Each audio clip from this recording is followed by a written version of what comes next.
Hello and welcome to the CAFMA Connect. I'm your host, Fire Chief Scott Freitag, and with me today, my esteemed colleague, Fire Chief Holger Durre with Prescott Fire. Hi there. How are you? I'm doing great. So thank you for coming back on. I was in D.C. recently kind of carrying a message for us to some of our legislators, and we thought, Kathy thought, let's have Holger on, and you guys can talk about why this is important to our area.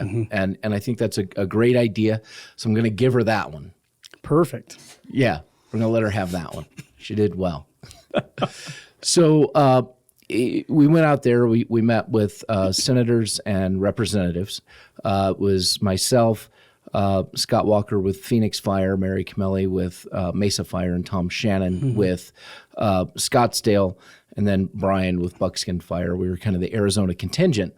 So one of the first things we talked about with the senators and the representatives was the SAFER and AFG grants. Now, the Senate, and thank you to the Senate, has already renewed the AFG grants and the SAFER grants. It's in the House now, so we were talking to the representatives about their continued support for those grant programs. Why is that important to you? Well, before I get into that, first of all, thank you for being there. I know I kind of ribbed you a little bit for, being gone and traveling, but it is one of the amazing things that we benefit from. Absolutely. When we are visible at that level, especially at that national level. And so let's get right into what does it do for us. Right. Well, we know staffing, right? Yep, is such an issue regionally, and just the recent SAFER grant application that we filed in conjunction, in partnership, as much as we could with us and the Verde, to help hopefully increase our chances for getting that SAFER grant.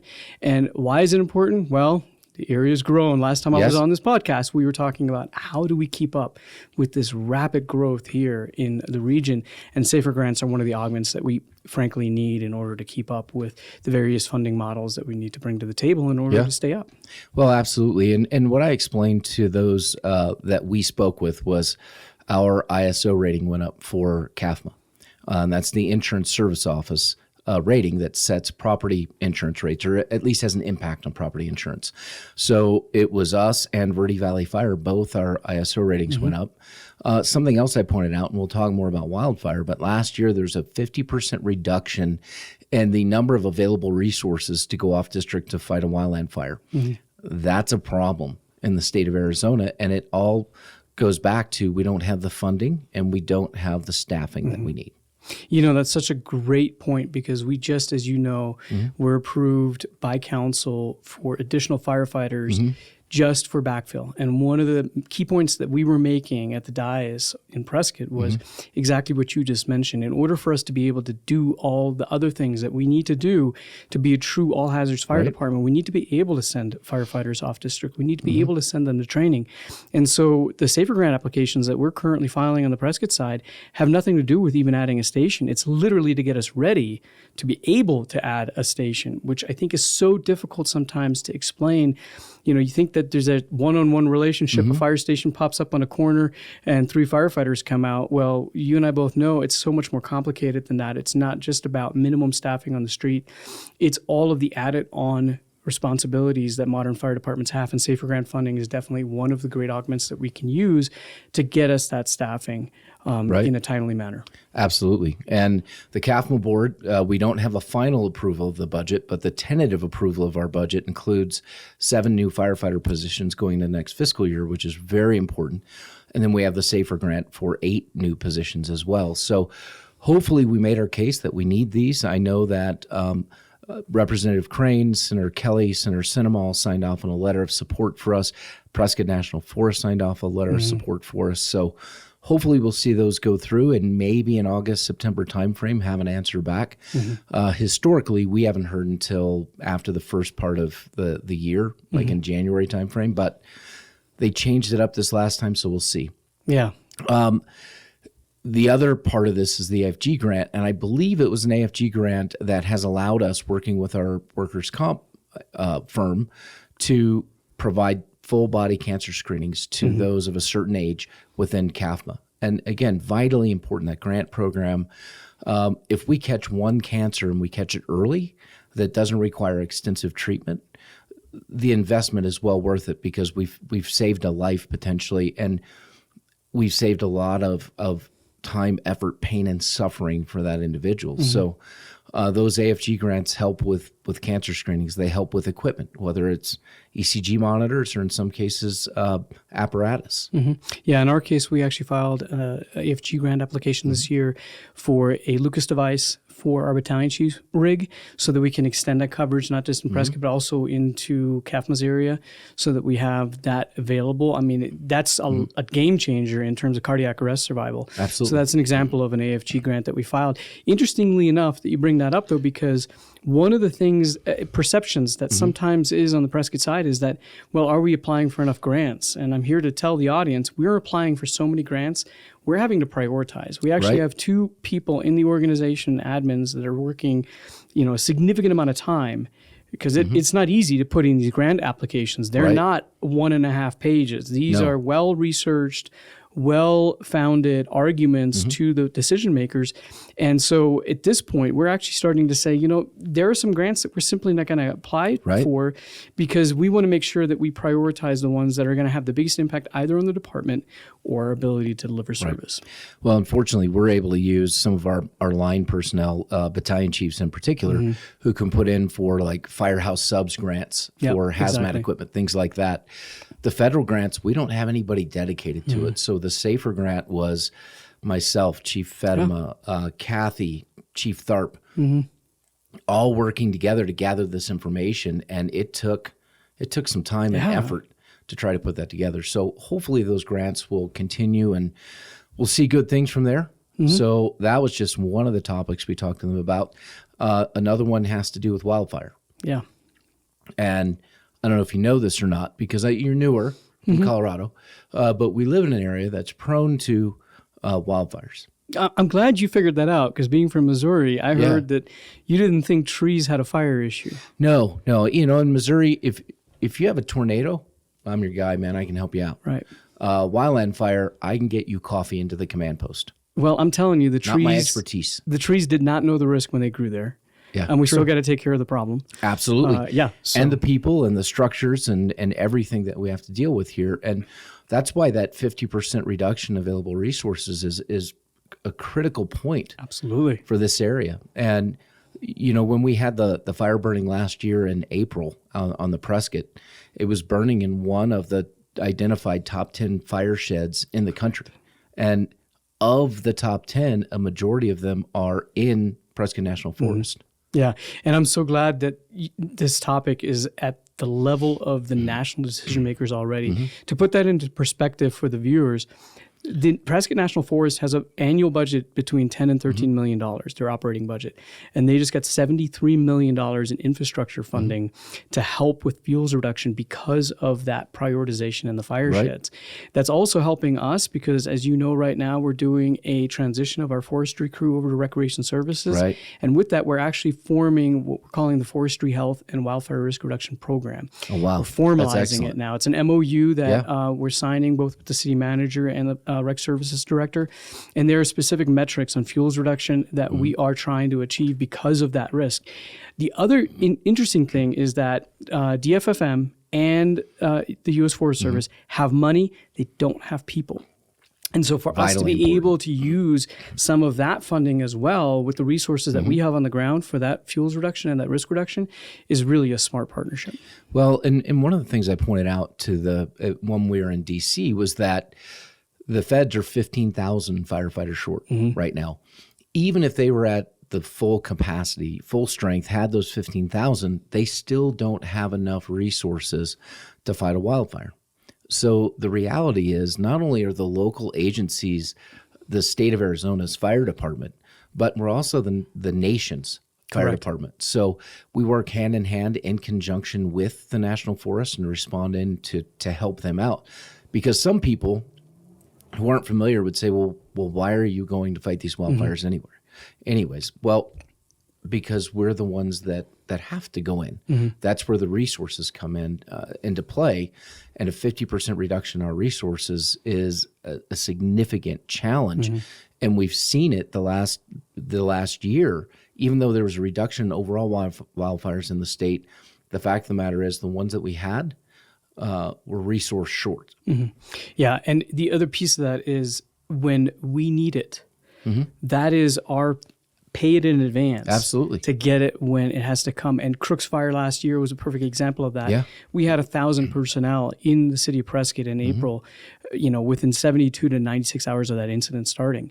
In order for us to do that, we have to be an active participant, and it takes teamwork. Well, and the other part of that, why do we send people off district? Because they bring that knowledge and expertise and training back here so that when we do have a fire in our area, we can staff the way we need to staff for that initial attack. So it's really another safety thing for our communities. Yeah, no. And, that's one of the benefits that I think we have here in the region. People sometimes that have lived here for a long time don't understand just how good we have it here because of that. What you just mentioned, we have knowledgeable people here within 30 minutes of an incident, and everybody works so cooperatively together that those first 72 hours of an incident, we really have some tremendous talent pool just right here, not just between the two fire departments, but between the state and between the U.S. Forest Service. We have a tanker base at the airport. I mean, there's not a lot of communities that can say that within 15 minutes we can have fire retardant on a fire here. Other places have to wait an hour and a half to get, that kind of air suppression. Just a reminder to our folks, don't call for the air support. No, please don't. Yes. Let the state pull the number. Correct. And then the state can call for it. Yeah. Because otherwise we get the bill. We need a whiteboard right here. That's expensive. That's like $500,000. Yeah. VLAT, very large air tank. Chartering an airplane. Yeah. It's like a big airplane. It's like taking the Arizona Cardinals to go play New England. Yeah. Basically. I saw one when we had the Viewpoint fire. I saw this shiny thing coming over Mingus Mountain. I'm like, what was that like what is for that? you? It's getting closer and closer. And I looked at it, and then I looked at Russ Shoemate with DFFM for our area, and I'm like, I didn't order that. He goes, no, I did. You're okay. I'm like, oh, good. This should be cool then. I'm just happy you didn't ask him where it was going to land. Yeah, no. Okay. No, I've learned some in the nearly 10 years I've been here, but I'm definitely not an expert in wildfire. However, I do know how important it is for our folks to get training, and we're losing a lot of institutional knowledge in the next 5 years if you look at the retirements in both Prescott and CAFMA's jurisdiction. So it's important that we get some of the newer folks out and get them the training that they need to continue to support this area and our wildfire suppression efforts. Yeah, I've just tasked our wildland team to basically come up with a multi-year succession plan.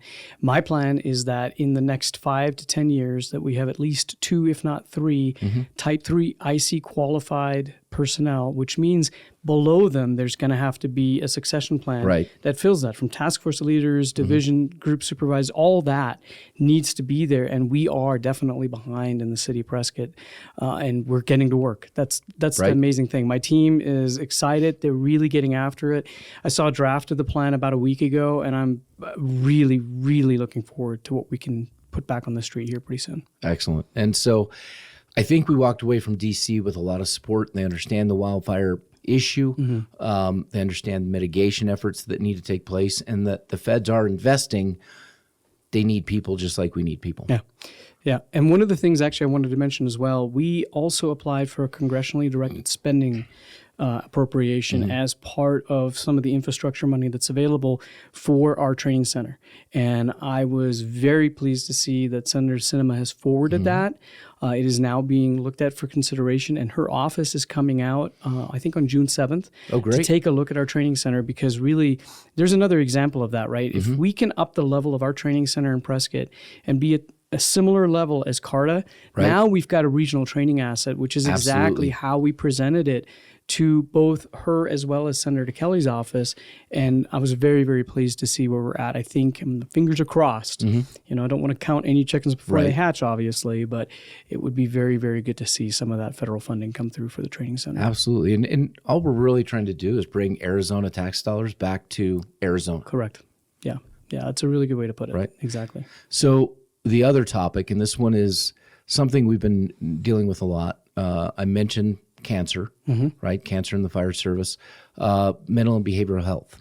We asked them to continue the funding efforts for research to address these issues that plague the fire service. And one of the things that we talked about while we were up there is we've done such a good job at identifying the hazards that we have decreased the interest in the fire service, seemingly. Hey, come join us. You can get cancer and have a mental health issue, all by just signing right here. Yeah. I mean, it's not the best marketing campaign. And the reality is we need to talk more about the mitigation efforts that we have. Mm-hmm. So I'm going to be going to Montana in a couple of weeks to something called the Struggle Well seminar. Mm-hmm. It's through the Western Fire Chiefs. So there's 2 seminars. There's Struggle Well and then Force. So I'll be there for all of that. The concept of Struggle Well, and I'll bring that information back, is, hey, how do we build that resiliency up front rather than waiting until we see a mental health problem and saying, oh, well, here's the things we have in place to help you now. Mm-hmm. What do we have in place to help people up front? Yeah, almost an inoculation. Right. To the real hazards. And I'm glad to see on cancer, we're starting to do those advanced blood screenings. Absolutely. That I know you guys are currently part of. I know a lot of other departments in the United States are currently part of that, basically a beta test of it. And I would not agree more that we've seen this predictable being preventable issue, right? And it's part of our culture where we say, hey, you've got to go through the same training academy and put up with it just as I had to. Yeah. And then at the same time, we say, but here's all these resources that when the wheels fall off the bus, we can put you back together. Well, you're exactly correct. That makes no sense because we've seen this pattern. We understand the pattern. Why are we not being more proactive about it? Because the hazards aren't going away. Well, exactly. We can't change the problems that we are here to solve for our communities, but how we prepare our firefighters to face those challenges, absolutely. We can definitely do something about that. Well, and part of the conversation we had there, and this was outside of the Capitol, we sat down at the hotel and talked to some of the leading researchers in firefighter physical and mental health in the country. And so from that conversation, we were trying to develop a research study where we would basically revamp what a fire academy looks like. We would revamp our approach to resiliency in firefighters, testing for it up front, building it up front, all of these things in place. And so we work with Start Moving On Counseling Services. Big shout out to Dr. Debbie Ritterbush and her folks. They're fantastic. And so we've tasked Debbie with doing our psych exams moving forward, except we want to look at those a little bit differently. What we're looking for is a baseline of resiliency. Where is this person at for being able to mentally do this job for the next 25 years or 30 years? And so I put her in contact with Kepra Jack with Heart Fit for Duty to get them all in contact with the professors we're going to be working with to start building that. Let's get this piece going. But I'm really excited about the potential of this research study and being part of it. And it would include the Phoenix Fire Training Academy, Mesa Fire Training Academy, and CAFMA Fire Training Academy. That's amazing. When you look at some of the research that's currently out there, it is amazing. One of the things I just recently learned about is accelerated resolution therapy, which is, in essence, I don't want to say it's a shortcut to EMDR because that's, putting it mildly, and basically I'm a layperson. But it is amazing to see what is currently on the forefront, including some of the initiatives that you're currently mentioning. And I want to go back to a point that you made about our pre-hire psych exams. Right. Those are a perfect example of something that is sort of like the old fire academy model of Plan A. We've always done it this way. It's legally defensible in court. It's comfortable. We can stand behind it. But is it giving us the results that we need? And I would contend no. I would agree. Continue to have problems where we see these issues crop up in our workforce, yet we don't change that screening tool to adapt to what we know and what the science is telling us. And I would tell you that is one of the areas that I think is an amazing initiative that you're already doing. And I'll tell you, we'll be right behind you because this is an area. Another person I've had this conversation with is Chief Bonnie over at Prescott PD. Oh, yeah. She feels exactly the same way. We need to change in this area. We do. And, I was at the point where I'm like, why are we even doing psych exams? Exactly. So I was ready to pull them back. And then Chief Freitag came in and said, hey, we're going to have Debbie work on this and see what we can come up with. And then, man, just that opportunity opened up. And I was like, there it is. Light bulb went off. This is exactly what we need to do, in the direction we need to go is identify the baseline for folks. So pretty excited about where that's going to be. It's not going to be a light switch thing. It's going to take some time. But I think our training folks are open to the idea of, hey, if we can do something better, create better firefighters that we're putting on the floor. There you go. Let's do it. Let's try it. And not just us. I mean, you do Phoenix, Mesa, long-standing training academies. But they're like, no, look, if there's a better way to provide better training to our folks and give them the tools that they need up front, not just to be firefighters, but to be healthy firefighters, both physically and mentally, let's do it. Yeah, Let's look at it and make the change. It's so interesting that, it's so human. I wouldn't even say it's a firefighter thing. It's so human to focus on using what we've done in the past as a starting point, instead of focusing on the outcome. What are you trying to achieve, right? It's not necessarily how are you doing it. It's what is the product at the end. And it needs to extend into all areas of the fire service, whether it's firefighter training, the way that we respond, what we're doing in terms of the way we budget. I mean, every area of the fire service can use that kind of thinking, and I think really make some tremendous leaps forward. Because, for instance, recruitment and retention, right? Yes. Most fire departments are saying, well, let's just recruit and retain harder, plan A harder. Right. Well, that's sort of an issue, right? Maybe what we should be saying is, what are we trying to achieve, and work backwards from the outcome that we want, and really challenge ourselves to stop thinking the way that we did in 1980 and wondering why we're so frustrated. Well, exactly. And we have to change our approach. And, we're looking at recruitment and retention. I think the good thing in the state is the three major universities. I just did took the study, the test, whatever, that NAU is putting together for firefighters that'll go out this summer statewide. How'd that go for you? Because I failed. Okay, but just checking. No, we do need to. We just need to approach it differently. Right. Build a better model, and then continually work to change and progress where appropriate. I think that's important. So one of the other things, well, just real quick, NAU is also doing a study, or looking at doing a study for us for attainable housing. And they've asked me to come up and speak to the Board of Regents on June 15th in Flagstaff. Wow. They want me to speak to them in person just to kind of support the study that they're going to do here. So I'm excited for that. One of the last things, and this makes people nervous sometimes when I talk about it, but I asked our elected officials in D.C. to put more money into studying lithium-ion batteries. And what I pointed out was, for example, a Tesla battery wall. In UL lab tests, when that thing has a thermal runaway, it's a very explosive fireball that comes out, blew the garage door 150 feet away from the house. And that was with nothing else in the garage. So imagine that thing blows, there's two cars in the garage, and it blows the door 150 feet out. That's a significant hazard.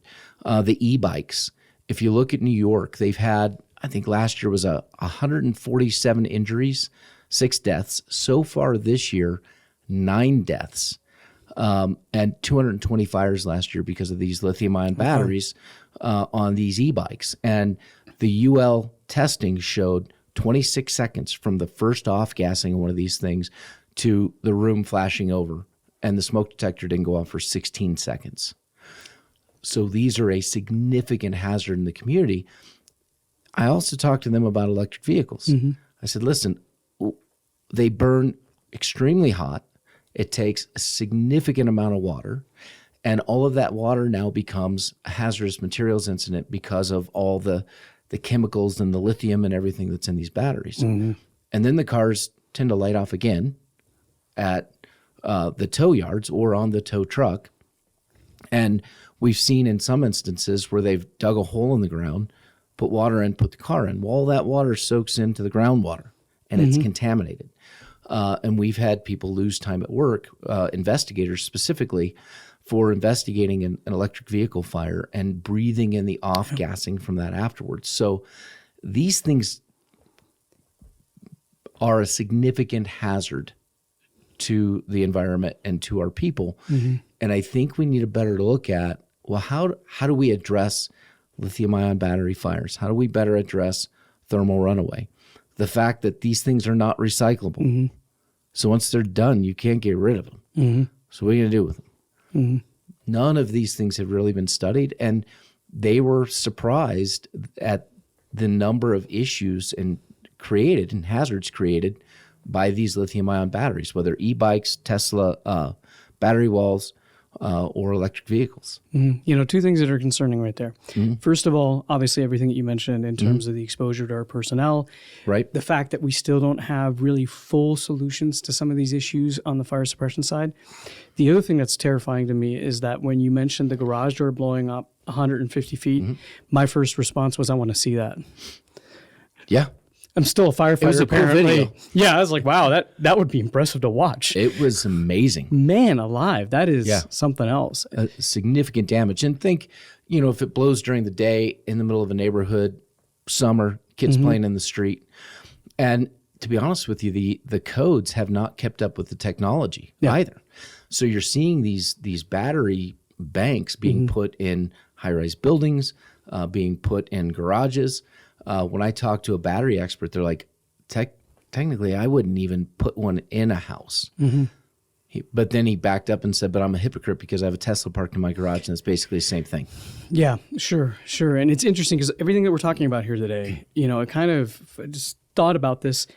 Really, yes, innovation in our industry is not always something that's popular. Right. So innovation can be a little bit scary, but the cost of stagnation is terrifying. Oh, absolutely. The long-term cost to our personnel, their well-being, the way that we're able to serve the community. And so being on that willingness, right, to expand what we're doing into a better solution is not only something that we should be doing, we have to do it. Absolutely. It's a matter of survival for the industry, and it's a matter of us to be relevant to our community. Is one of the things that I preach all the time is the fire department has to continuously stay relevant to the community. Absolutely. If we do not do that, the whole purpose of us being there starts shifting away from the community and over to our own individual survival, and that is not the way to go. Yeah. And this is a perfect example, right? I mean, if we decided to stick our head in the sand and say, well, I wish that, Teslas would go away. But guess what? Teslas aren't going away. No, they're not going away. Exactly. They're burning up, but they're not going away. Right. Lightweight construction,